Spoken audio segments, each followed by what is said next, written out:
bahwa saya masih dalam pendirian saya dari awal untuk terus melanjutkan gugatan cerai ini sampai selesai, sampai putusan bahwa pernikahan saya dengan Kang Deddy Mulyadi ini diputuskan secara hukum, itu sudah tidak ada lagi ikatan suami istri.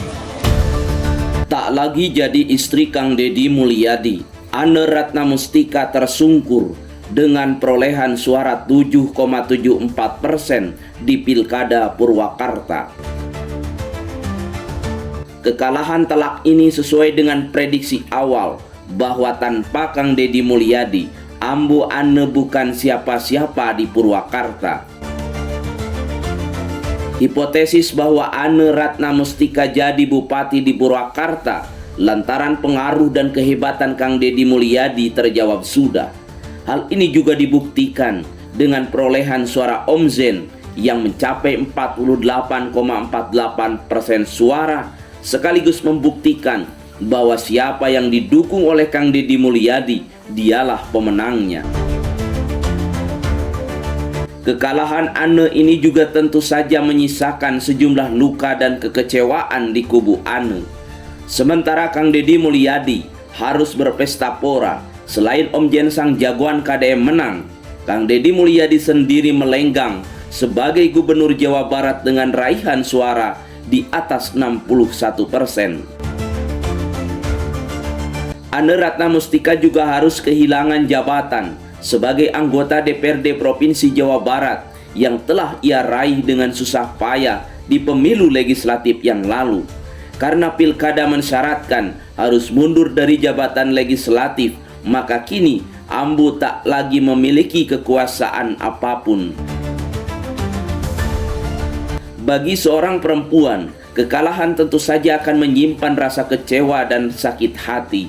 Setangguh apapun, sehebat apapun, apalagi relasi Ambu dan Kang Deddy Mulyadi yang sempat berseteru soal perceraian hingga mereka terlihat seolah bermusuhan. Kekalahan Ambu Ane Ratnamustika di Pilkada Purwakarta ini menjadi pelajaran berharga bahwa di politik kita tidak bisa jumawa dan sombong diri. Sesekali kita bisa menjadi pemenang, namun lain kali boleh jadi kita tumbang. Kecuali jika kita memiliki mental baja yang sudah menganggap bahwa kalah menang itu urusan biasa. Sebagaimana halnya Kang Deddy Mulyadi yang pernah gagal menjadi Wakil Gubernur Jawa Barat di Pilgub 2018, namun kini sukses menjadi gubernur terpilih dengan raihan suara yang fantastis. Namun jika kita berpolitik sekedar unjuk diri dan kekuatan, apalagi seperti yang ditengarai selama ini dalam relasi Ambu dan Kang Deddy Mulyadi yang syarat aroma persaingan, tentu saja sangat disayangkan. Dalam beberapa pidato, Ambu menunjukkan betapa ia bisa hebat tanpa Kang Deddy Mulyadi meskipun belum teruji. Atau bahkan dalam beberapa masalah, Ambu membuka aib pemerintahan Kang Deddy Mulyadi ke publik, soal hutang DBHP, soal siltap, dan masalah-masalah pembangunan di Purwakarta. Padahal di antara mereka lahir seorang anak yang mereka sama-sama cintai, namun harus menyaksikan ayah ibunya berseteru gara-gara urusan politik. Namun sekali lagi, kekalahan Ambu di Pilkada Purwakarta yang hanya memperoleh 7,74% menjadi catatan bagi kita semua bahwa pengaruh, kekuatan, dan kehebatan Kang Deddy Mulyadi nyata dan terbukti. Kedepan kita meyakini bahwa Kang Deddy Mulyadi akan semakin kuat dan hebat. Kekuasaan yang ia raih sebagai Gubernur Jabar tentu akan melentingkan namanya sebagai politisi hebat dengan segudang talenta dan perjuangan. Sebagai seorang yang paham membangun citra diri dan personal branding, posisi Kang Deddy Mulyadi sebagai Gubernur Jabar akan semakin menguatkan pengaruh dan melambungkan namanya di kancah politik nasional.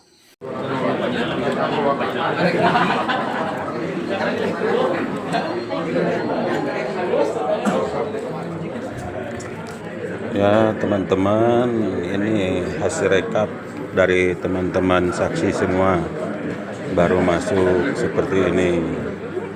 Usahakan datanya masuk ya ke aplikasi, biar data dari teman-teman semua bisa kebaca sama Pak Bupati ini, Pak Bupati. Jadi pastikan yang masuk ke sini adalah salah satunya data dari teman-teman semua. Terima kasih semua saksi.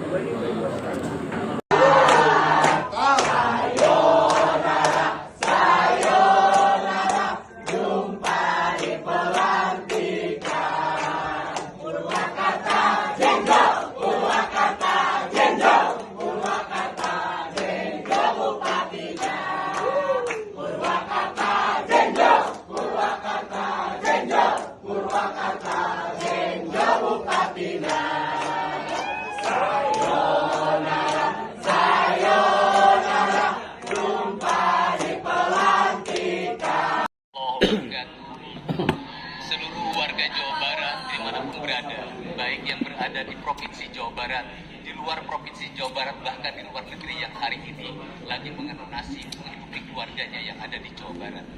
Pak Ahmad Heriawan beserta istri, mantan Gubernur Jawa Barat yang saya hormati. Hari ini kita berada di tanah Bogor yang mengingatkan kita pada sejarah peradaban Sunda yang bernama Pakuan Pajajaran. Di Pakuan Pajajaran itulah peradaban dikibarkan di berbagai daerah dengan ajaran Siliwang. Dari ajaran Siliwang itu lahirlah sebuah peradaban dalam ungkara Sunda yang berbunyi Lembur subur, kota Bagja, masjid jeung diri ngahiji, elmu geus ayana semu, harta geus ngawujud harti, nyanding pamimpin karajan, pandita aju wiwaha ucap jeung lengka sarua, pitutur ngawujud subur, ayat ngawujud kadam. Seluruh rangkaian peradaban itu bisa diwujudkan dengan kerangka berpikir ngurus lembur nata kota. Kerangka berpikir ngurus lembur nata kota melahirkan 4 variabel pemikiran. Yang pertama adalah menetapkan tata ruang yang berbasis kultur. Yang kedua, membangun infrastruktur wilayah yang berkeadilan dengan mendaftarkan prinsip-prinsip ngurus desa dan menata kota. Yang ketiga, membantu para petani melindungi sumber pangannya maupun para nelayan melindungi sumber kelautannya, melindungi mereka dengan asuransi kecelakaan, asuransi kematian, dan asuransi kesehatan. Kemudian membangun postur birokrasi yang melayani berbasis digital, birokrasi yang berbasis produksi, yang mengefisienkan seluruh fiskal yang dimilikinya demi kemakmuran rakyat. Dengan kerangka inilah kita akan membangun postur rakyat Jawa Barat yang gemah ripah, rep. Baik, waktunya cukup ya.